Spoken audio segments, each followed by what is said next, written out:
make sense of what's happening as we reveal the key factors behind events, strategic battles, and the game-changing business decisions that shape the world. We bring you all of this and more on World Business Watch. Know more, understand better, think ahead. Hello and a very warm welcome. You are watching Gravitas with me, Molly Gambhir.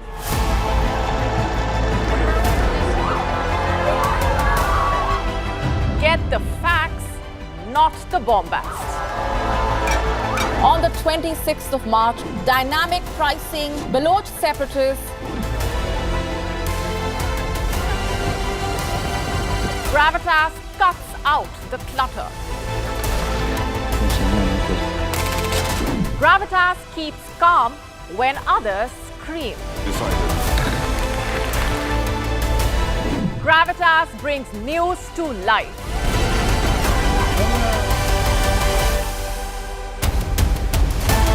Weekdays, 9 p.m. IST, 3:30 p.m. GMT. Gravitas. Seeing is believing. WION, India's global voice, the channel that brings you the biggest stories from across the world through India's lens. Now available in more than 190 countries worldwide, because we believe that the world is one. Watch us in Africa, Europe, USA and Canada, South America, Asia Pacific, Middle East and North African regions. Also available on these digital platforms across the world. WION. World is one.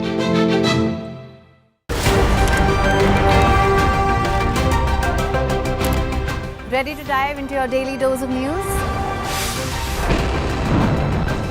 Bringing you what's trending in the West and all that's setting trends in the East. And all of this served up with a side of insightful banter. We don't just bring you the latest stories. We bring you your talking points for the day. And while you do that, from the busy streets of New York, I will provide you with deeper insights on the developments through the course of the day in the US. And I will be here at the WION headquarters, getting you all the action from the universe of sport. All that you need to know about your favorite teams and players, right here. The show that keeps you ahead of the global curve. A conversation you'd want to be a part of. A place where news becomes an engaging exchange. We bring you stories that impact your present. This is World DNA. Join the conversation.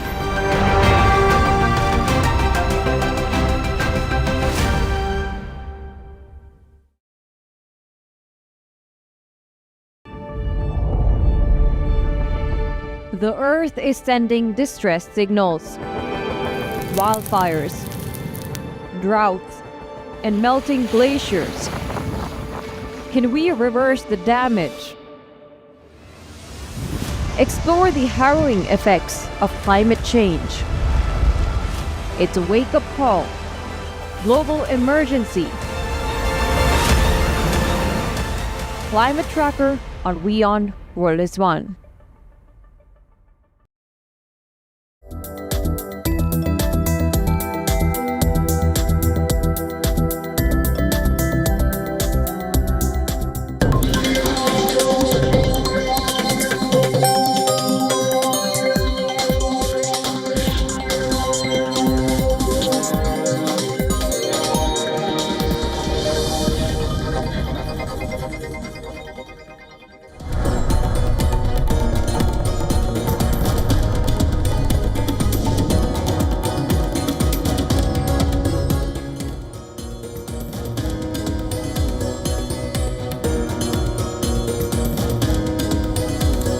Welcome back. You're watching Beyond World is One. This is World DNA, the show that gets you ahead of the rest. I'm Shivan Jonna. And I'm Hem Kaur Surayan. On the show today, massive protests have gathered pace across the United States, with demonstrators protesting against an array of Donald Trump's policies, which includes everything from the president's immigration crackdown to his rollback of transgender rights, as well as the administration's decision to put all directly hired employees of US aid on leave.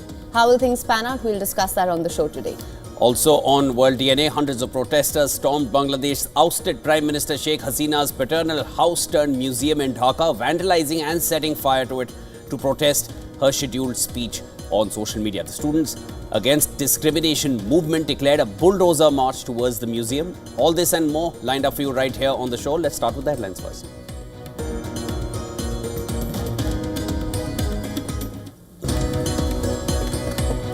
President Donald Trump's remarks on US taking over Gaza invites global outcry. US Democratic congressman says he is introducing impeachment articles against Donald Trump over the remarks.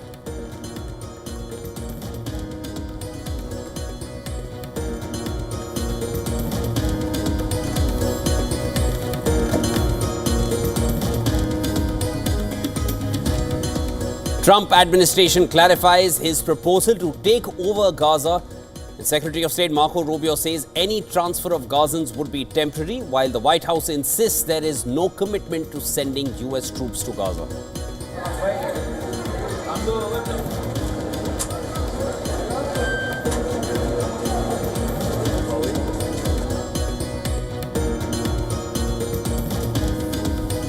US Secretary of State Marco Rubio says he would skip G20 talks this month in South Africa, accuses the South African government of running an anti-American agenda.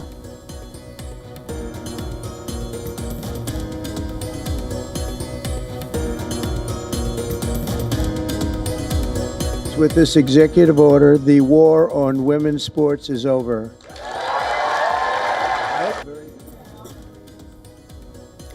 President Trump signs executive order banning transgender athletes from participating in women's sports.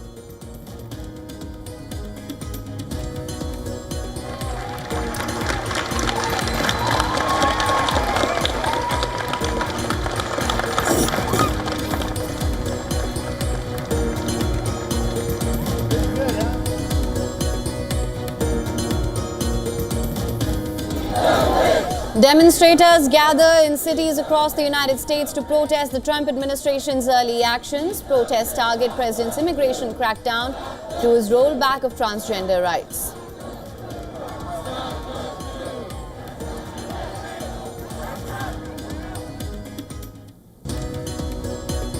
US aviation body FAA orders probe after a wing of a Japan Airlines jet strikes the tail of a Delta Airlines while the aircraft were taxiing at Seattle Airport.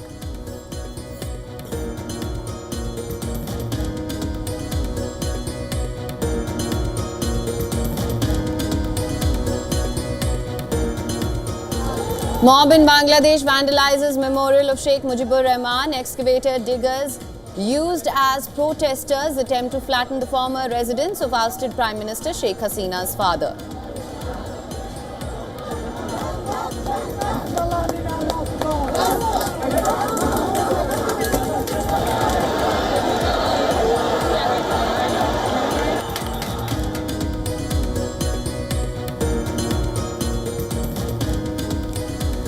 The US trade deficit widens sharply in December as imports hit a record high. This was driven by businesses rushing to buy foreign goods ahead of new tariff threats.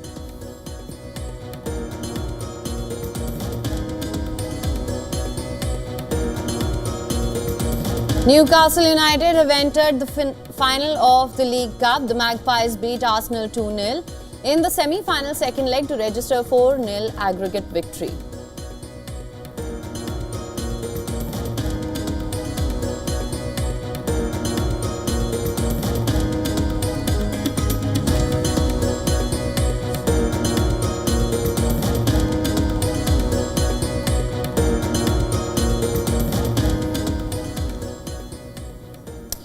Now, US President Donald Trump's administration appeared to backtrack after his proposal to take over Gaza sparked uproar. Now, Trump's Secretary of State, Marco Rubio, said the idea was not meant to be hostile, describing it as a generous move.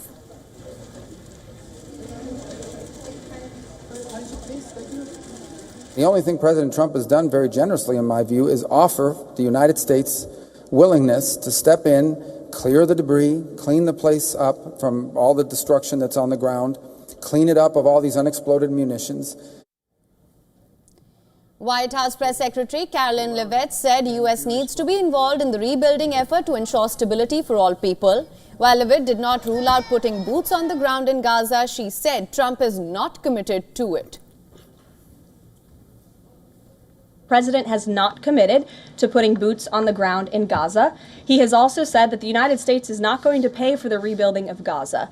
His administration is going to work with our partners in the region to reconstruct this region. And let me just take a step back here, because this is an out-of-the-box idea. That's who President Trump is. The United Nations has warned Trump against the ethnic cleansing in Gaza. He underscored the rights of the Palestinian people to simply live as human beings in their own land. The search for solutions, we must not make the problem worse.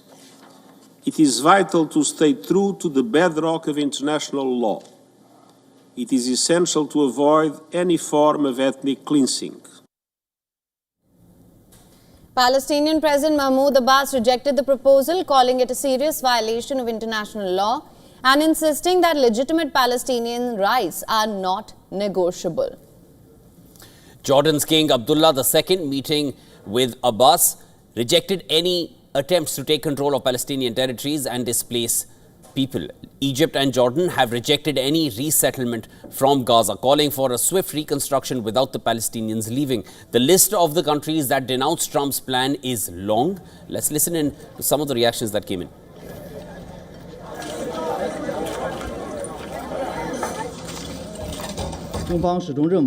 China has always maintained that Palestinian rule over Palestinians is the basic principle of the post-war governance of Gaza, and we are opposed to the forced transfer of the residents of Gaza.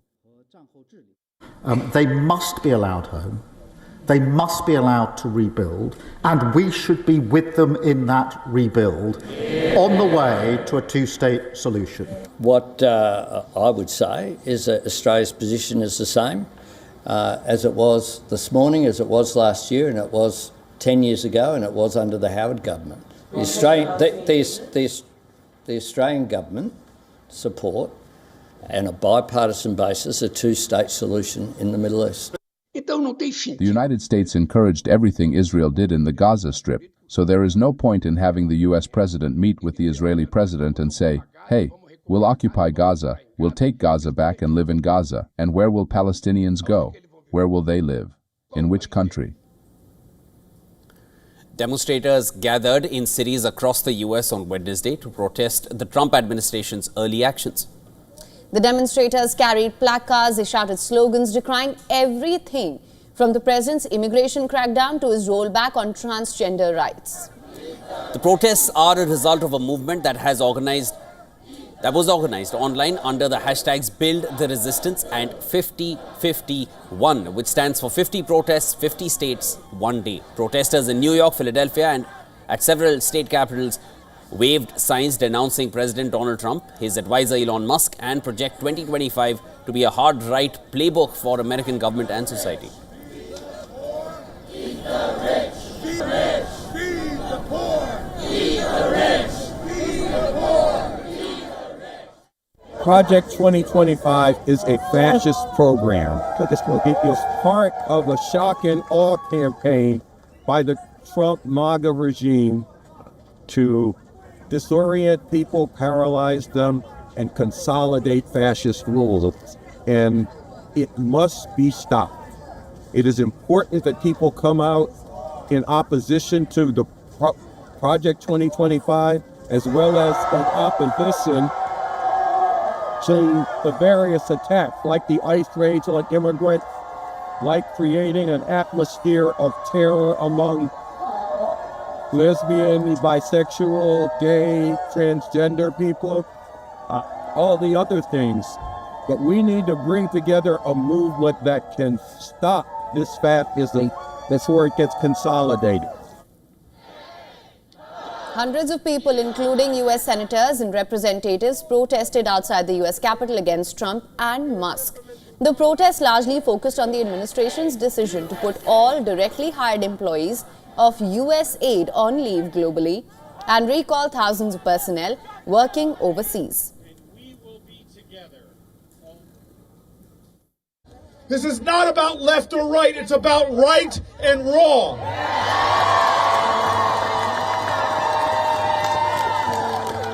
This is not about demonizing a political party, it is about telling the truth about Donald Trump's actions and Elon Musk's actions. We must, as a people, appeal to the consciousness of those moderate Republicans that we can get to stand with us on legislation to save USAID.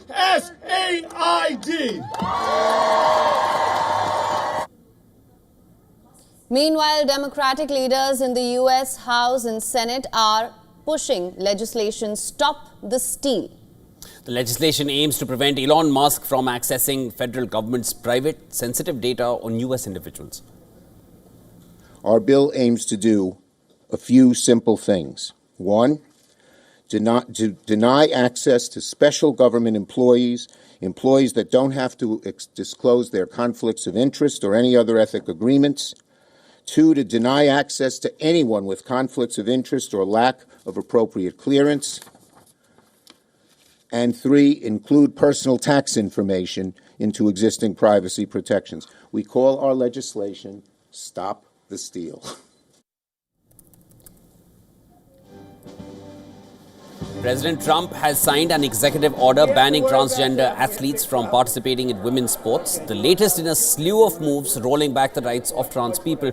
The order is titled Keeping Men Out of Women's Sports. The order, which mandates immediate enforcement, directs state attorneys to identify best practices for the enforcement of this order. The timing of the order coincided with National Girls and Women in Sports Day.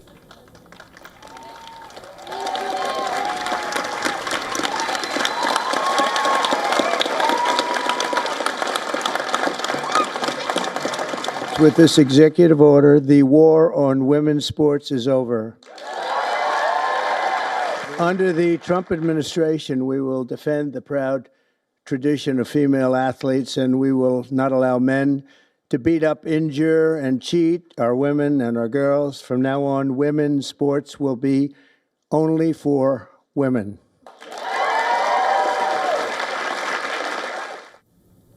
And for more on the latest executive order, WION correspondent Susan Tehrani has sent us this report from New York. Listen to this.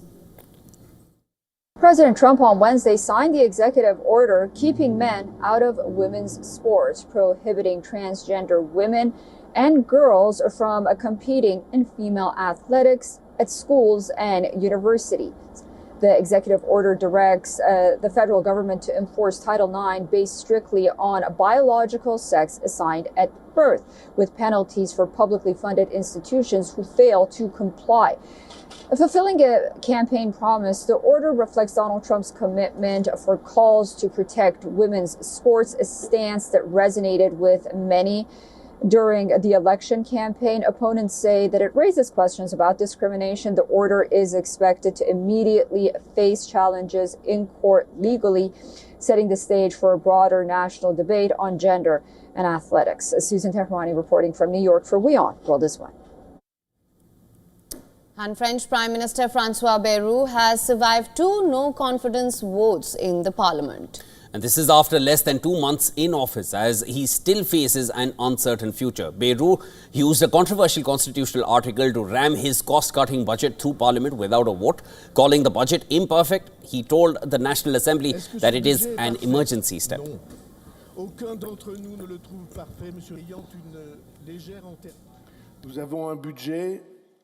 We have an imperfect budget, and I would like to tell those who have noticed that our goal, our intention, is for this budget to not be the same next year, if we could achieve the goals that we have set. And so this budget is an emergency step. But the use of Article 49(3) allows opposition parties to put forward no-confidence motions. Bids to topple the government were duly proposed by the hard-left France Unbowed Party, or the LFI, backed by the Communists, and the Greens.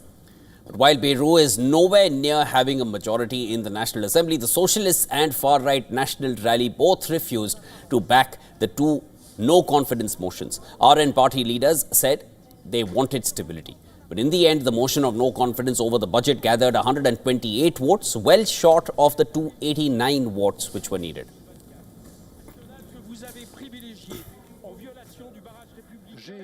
Alors, voici le résultat du scrutin.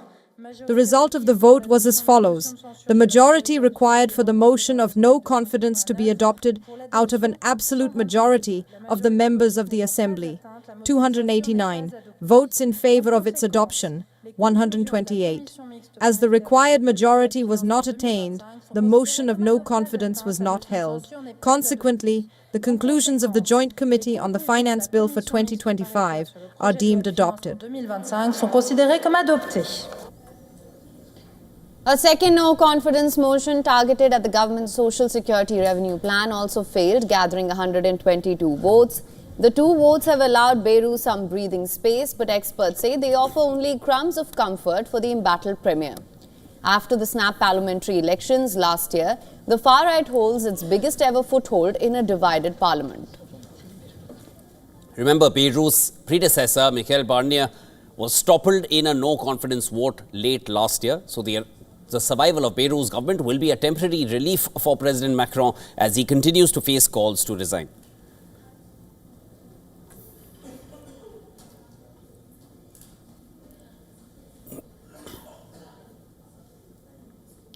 Sweden is searching for answers after the Scandinavian nation faced a deadly mass shooting incident. Now, the mass shooting has claimed 11 lives, which includes the gunman. Not much is known about the shooter and the attack which took place in an elementary school on Tuesday. Swedish police is yet to determine the identity of the attacker and his motive behind the attack. Right now, the police is trying to build a profile of what is called a clean skin, someone who's not previously known to the police or security services, which has made the investigation even more difficult. It is still unclear if the attack has any link to terrorism.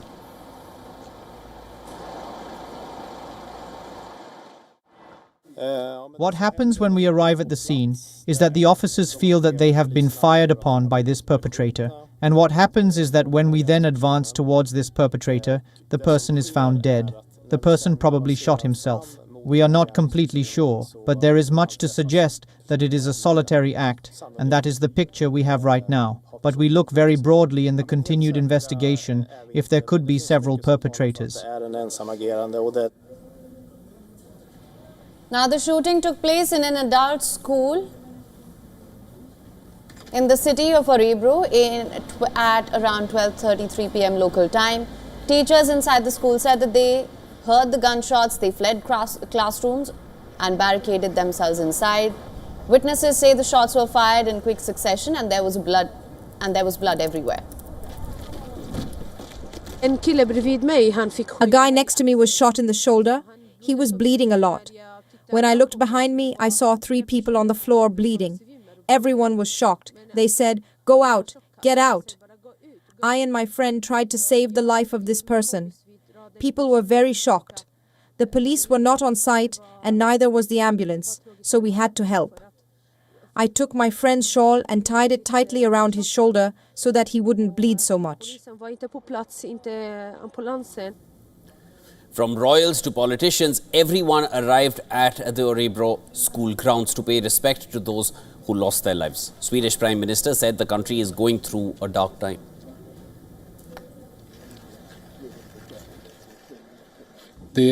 It is difficult to take in the magnitude of what has happened today.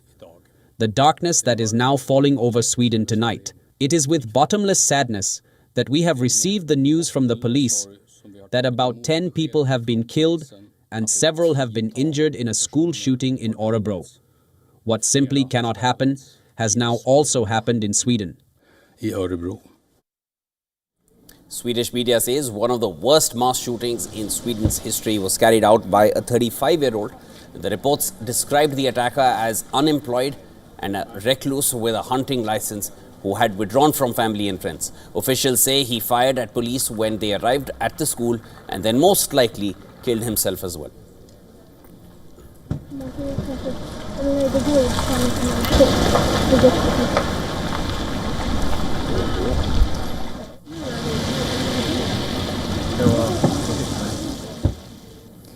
Now, Argentina has announced that it will withdraw from the World Health Organization, citing fundamental disagreements with the global health body. The decision comes after its top ally, the United States, withdrew from WHO after President Trump assumed office on the 20th of January. Now, Argentina's President Javier Milei, who considers Trump a close ally, ordered the country's exit in response to what he described as deep differences regarding the WHO's management of health issues, particularly its handling of the COVID-19 pandemic.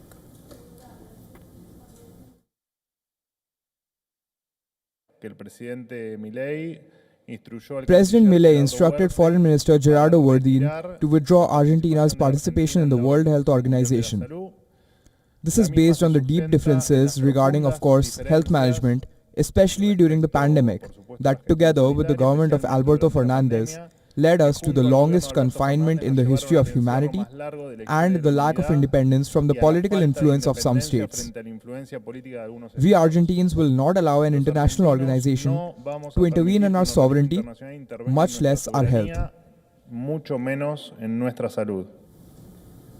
Argentina's presidential office has accused WHO of causing economic damage during the COVID-19 pandemic by promoting endless quarantines. It further added that Argentina will not allow an international organization to intervene in their sovereignty or dictate its health policies. In addition to this, the government has decided to ban hormone treatment and gender-affirming surgery for minors. The authorities will also prevent prisoners from being transferred if they transition after committing the crime. The announcement comes 2 weeks after President Javier Milei's speech at the World Economic Forum in Davos, where he linked gender ideology and anti-trans term to pedophilia and delivered a diatribe against what he called the LGBT agenda.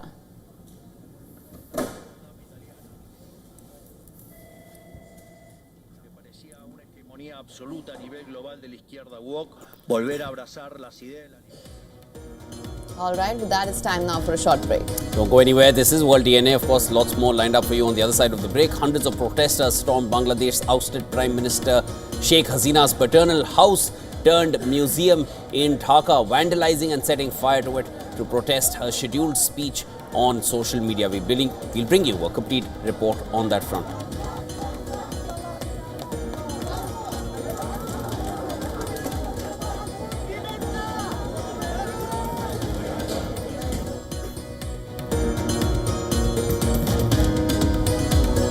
And India kick off their Champions Trophy preparations with a 3-match ODI series against England starting Thursday.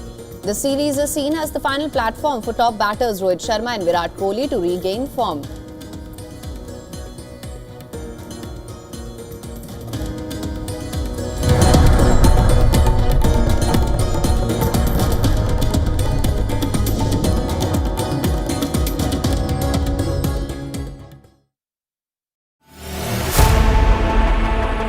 Know more, understand better, think ahead. Hello and a very warm welcome. You are watching Gravitas with me, Molly Gambhir.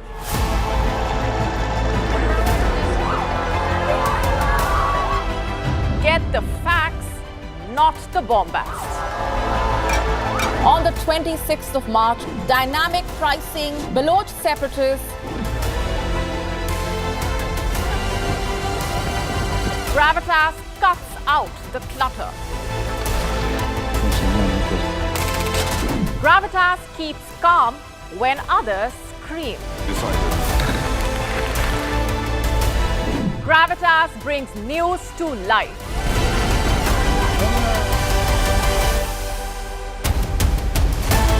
Weekdays 9 p.m. IST, 3:30 p.m. GMT.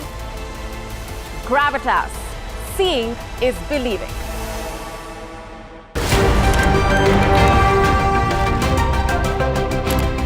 Ready to dive into your daily dose of news?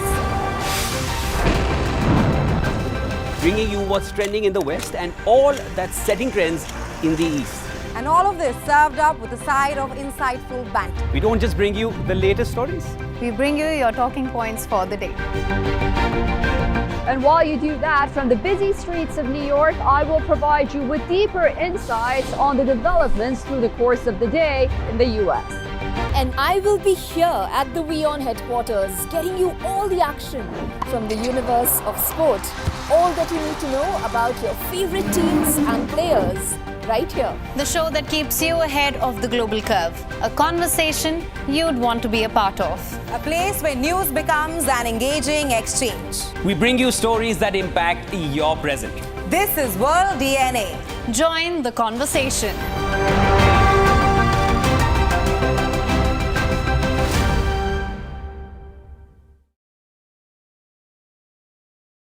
WION, India's global voice, the channel that brings you the biggest stories from across the world through India's lens.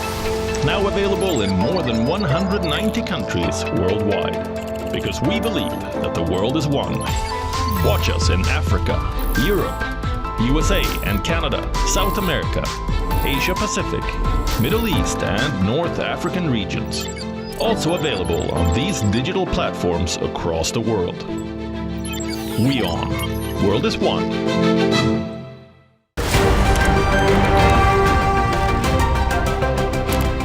Ready to dive into your daily dose of news?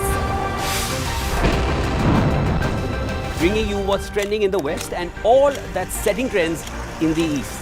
And all of this served up with a side of insightful banter. We don't just bring you the latest stories. We bring you your talking points for the day. And while you do that, from the busy streets of New York, I will provide you with deeper insights on the developments through the course of the day in the U.S. And I will be here at the WION headquarters, getting you all the action from the universe of sport. All that you need to know about your favorite teams and players, right here. The show that keeps you ahead of the global curve. A conversation you'd want to be a part of. A place where news becomes an engaging exchange. We bring you stories that impact your present. This is World DNA. Join the conversation.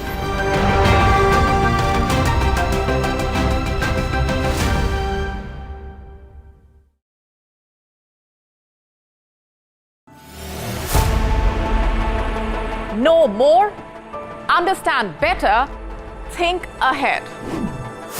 Hello and a very warm welcome. You are watching Gravitas with me, Molly Gambhir.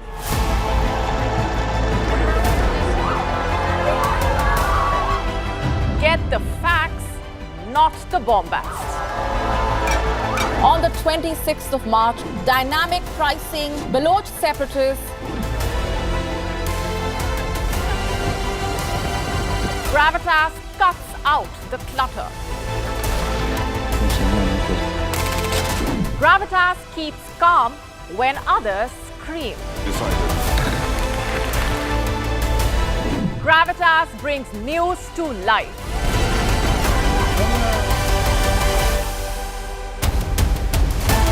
Weekdays 9 p.m. IST, 3:30 p.m. GMT. Gravitas. Seeing is believing.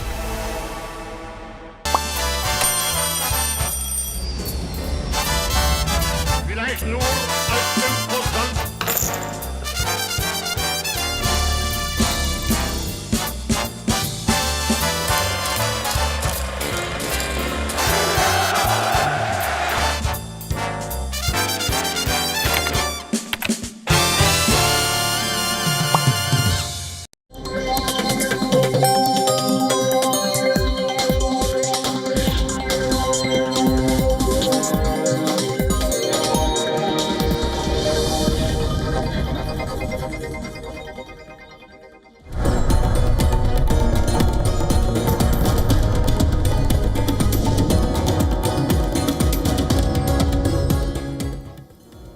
And welcome back. You're watching World DNA, the show that gets you ahead of the rest with him, and I'm Shivan. Lots more on this side of the show as well. Let's start with the headlines.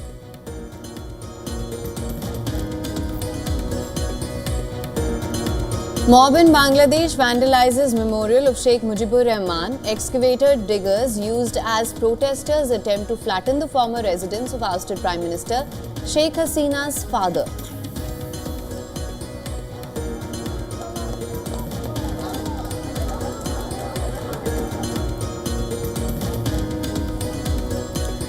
US State Department says Panama government to charge no fee for transit of US government vessels through the canal.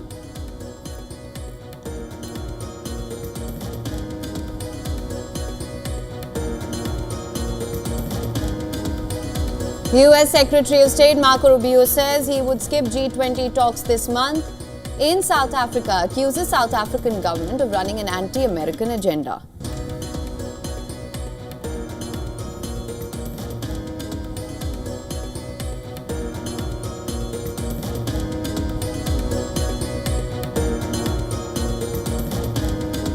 President Trump's remarks on US taking over Gaza invites global outcry. US Democratic Congressman Al Green says he is introducing impeachment articles against Donald Trump over the remarks.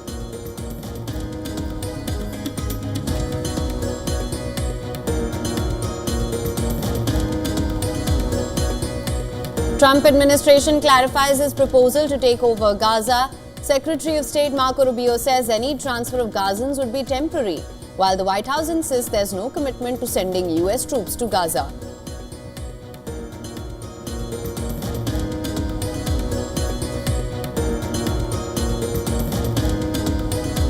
With this executive order, the war on women's sports is over.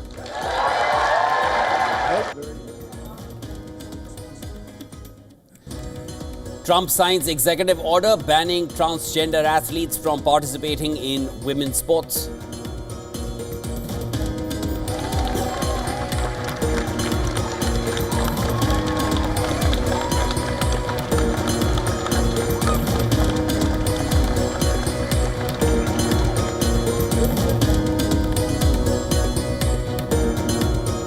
OpenAI CEO Sam Altman praises the country's rapid AI adoption, calling it OpenAI's second largest market with user numbers tripling in a year. Altman also expressed support for India's ambition to lead the AI revolution.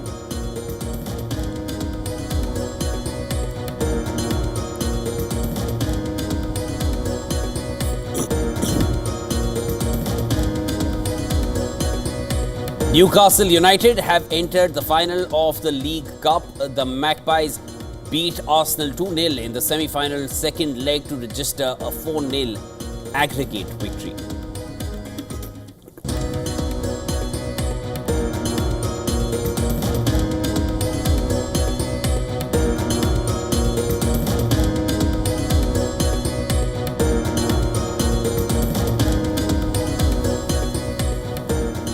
Now, hundreds of protesters stormed Bangladesh's ousted Prime Minister Sheikh Hasina's paternal house turned museum in Dhaka.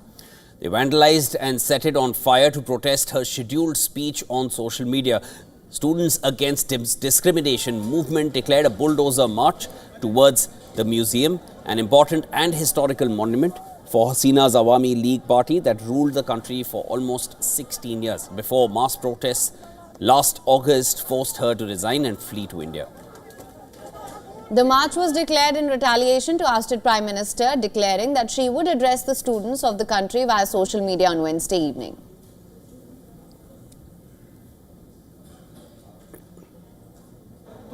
Why doesn't she leave us in peace? You and your people looted and emptied the entire country. Now live in luxury as per your wish. Why are you trying to incite Bangladeshi people again? Our biggest mistake was that we as students returned home. It was our biggest failure. These are the opportunities she has been exploiting repeatedly. We failed to stop her. The call for the protest was given by Hasnat Abdullah, convener of the SAD movement, the protest group credited with sparking the uprising against Hasina. As Hasina began speaking, hundreds of protesters entered the premises and further vandalized the museum that was damaged during the student-led revolution last year. The protesters brought excavator diggers in an attempt to flatten the building, while several others gathered outside with hammers to smash down its walls. The crowds cheered as fires torched the building. Even as the demolition continued, Hasina said in response during her speech, they do not have the power to destroy the country's independence. With bulldozers, they may destroy a building, but they won't be able to erase history. They must also remember that history takes its revenge. She also called on the people of Bangladesh to resist the country's new leaders and alleged that they took power by unconstitutional means. Now, since August, Bangladesh has been ruled by an interim government led by Nobel Peace Laureate Mohammad Yunus, Hasina's government was accused of widespread human rights abuses, including the extrajudicial killing of hundreds of political opponents and the unlawful abduction and disappearances of hundreds of people. 77-year-old Sheikh Hasina has defied an arrest warrant to face trial for massacres. Sheikh Hasina's father, Sheikh Mujibur Rahman, was Bangladesh's first president and is widely viewed as an independence hero. Now, his relation to Hasina has turned him into a symbol of hate for many. Rahman became the country's independence hero after the war that split the South Asian nation from Pakistan in 1971. He was killed in 1975.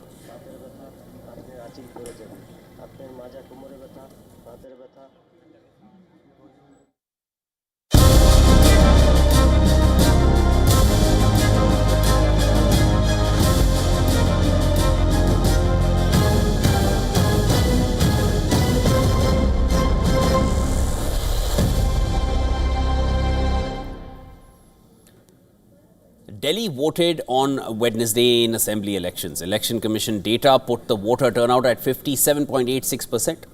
The Aam Aadmi Party is looking for a third consecutive term, while the BJP is looking to make a comeback after over 2 decades.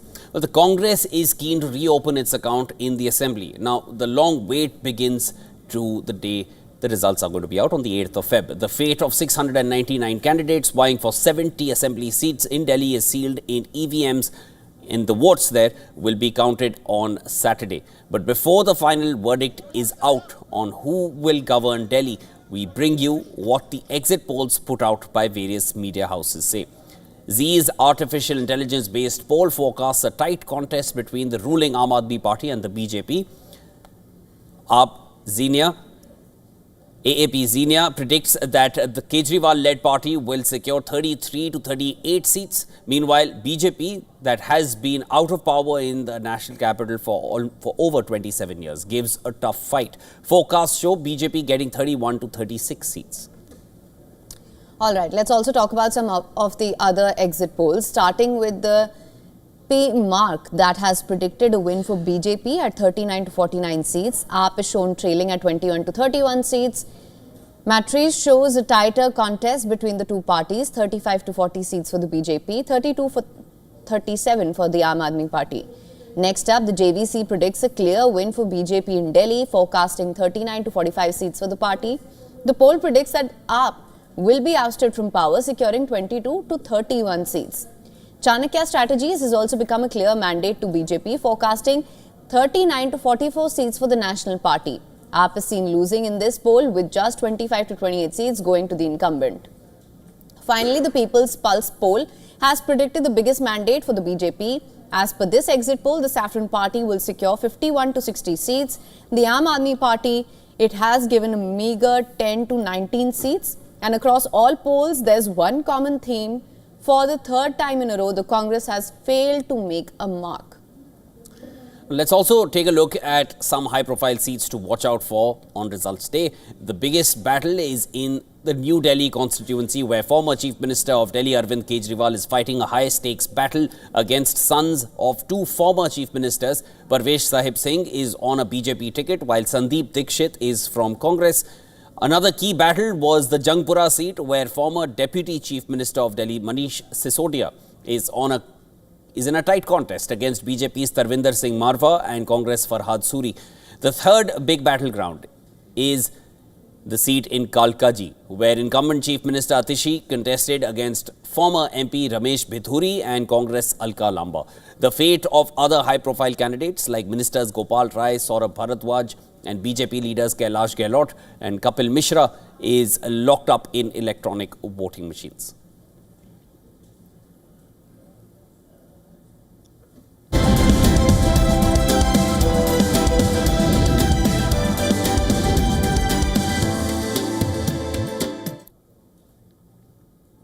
Now, Russia's oil exports are facing mounting challenges as international sanctions target its vast shadow fleet of vessels. Over 180 Russian-controlled ships were sanctioned by the US Treasury last month. More than two-thirds of tankers servicing the key Kozymino oil hub are now affected, and this fleet, which comprises an estimated 1,300 ships, is increasingly being scrutinized as Russia attempts to circumvent restrictions on its oil trade.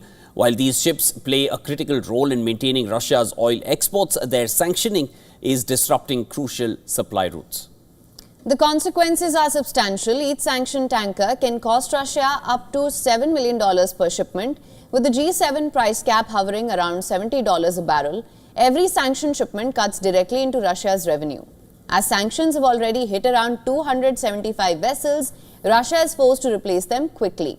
Now, this represents a significant challenge as most ports now refuse to offload oil from sanctioned ships, further disrupting export operations.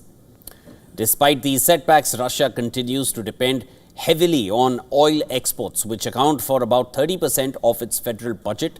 The country is reportedly gearing up to spend nearly $127 billion on national defense in 2024, amplifying the need to maintain oil revenue to fund its war in Ukraine. Experts warn that Russia will likely keep seeking ways to bypass sanctions, but each new vessel that enters the shadow fleet risks further scrutiny and potential penalties. As sanctions tighten, Russia's oil revenue faces increasing pressure.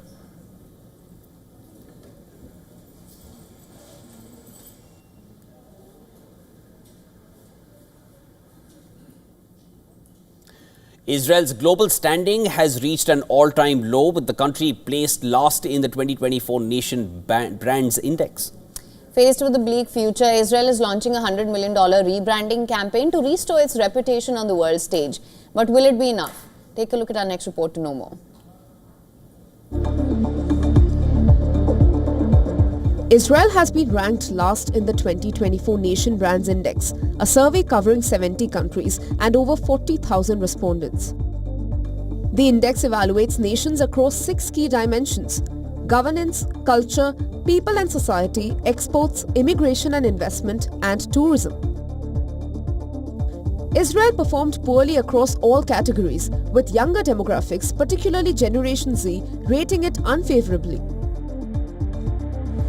Despite having a GDP per capita 80% higher than nations in similar ranking brackets and a life expectancy of 83 years, Israel's global perception has sharply declined. This signals a disconnect between its objective indicators and international sentiment. The Nation Brands Index reveals that Israel's poor performance stems from negative perceptions across governance, political stability, and its role in global affairs. The Palestinian issue remains a significant factor. Countries involved in conflicts, including Russia, Ukraine, Israel, and the Palestinian Authority, all rank at the bottom. Additionally, the survey shows a growing aversion to Israeli products, with many respondents unwilling to purchase goods labeled "Made in Israel." Even Israel's technological prowess is not widely recognized, as European respondents ranked it below the UAE in innovation. Only 40% of nations ranked alongside Israel are democracies, suggesting its democratic status is no longer a key differentiator in global perception. In response to its declining global image, Brand IL, a private initiative, has launched a $100 million rebranding campaign. The effort aims to reverse negative perceptions by targeting younger demographics and unlocking new markets for Israeli technologies. The strategy includes establishing a development financial institution funded through a mix of government, business, and philanthropic capital. The focus will be on reshaping Israel's image beyond traditional public diplomacy. However, the road ahead seems uncertain as global volatility clouds growth outlook. Business Bureau, WION, World is One.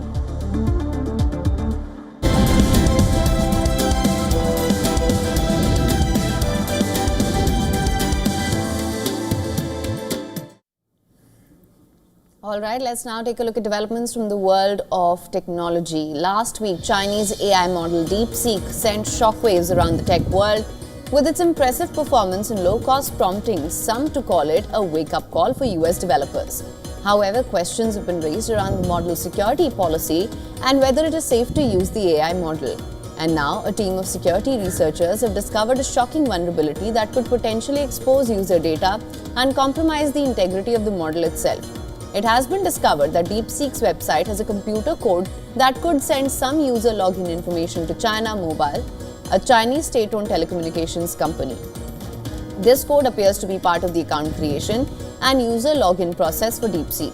DeepSeek is based in the Chinese city of Hangzhou, notes in its privacy policy that it saves user data on servers located inside the People's Republic of China. Do note that the analysis only applies to the web version of DeepSeek. Researchers are yet to analyze DeepSeek's mobile application.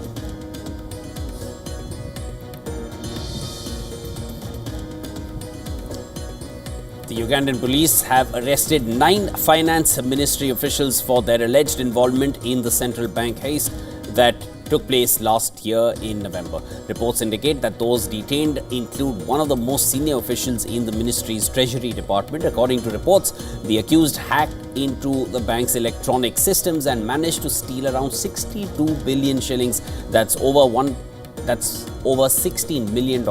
At the time of the incident, local newspapers had reported that hackers who went by the name Waste had breached the bank's IT systems and had stolen the money.